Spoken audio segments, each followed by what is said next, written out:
And then the curry and the booze kicked in from the night before. So I did like a fecal Jackson Pollock.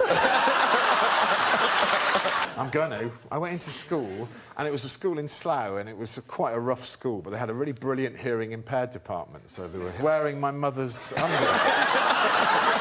And I went, oh, God, oh, no. Oh, I remember going, oh, you loser, this is such a low point, you fucking loser. And then,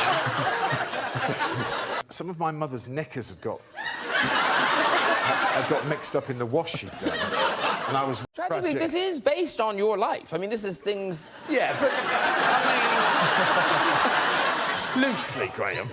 No, but things like, isn't the washing machine, that happened to you? What? The washing, you were very hungover. Oh. Yeah. Tell Tony Foster that story. All their stories are really cool, though, Graham. When I was teaching, which is what this show is based on, hearing-impaired kids who, struggled, they were really looked after in the school. Anyway, I was really hungover. I went there, and about break time, I felt really uncomfortable. I thought, something's not right, you know? So I went to the toilet, and I pulled my trousers down, and so maybe man down isn't that far-fetched, but... And I went back into the classroom, and I saw one of the hearing-impaired kids just looking at me like this. And that's when I remembered that I had a microphone directly...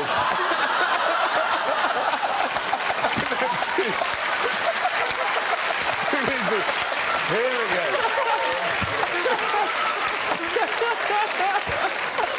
I went home one weekend, and I was in my 30s. I was probably 33 years of age. I went home to see my mother. And you go, oh. Don't worry, Rex, it's only Michael. You know, like that. And then his belly went in my mouth. Oh. And I started going, oh, God, not this as well. Oh, Jesus. So I cleaned myself up and I pulled my mother's pants back up.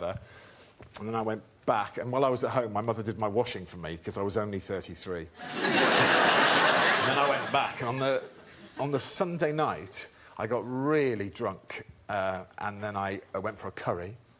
And then the next day I went into school,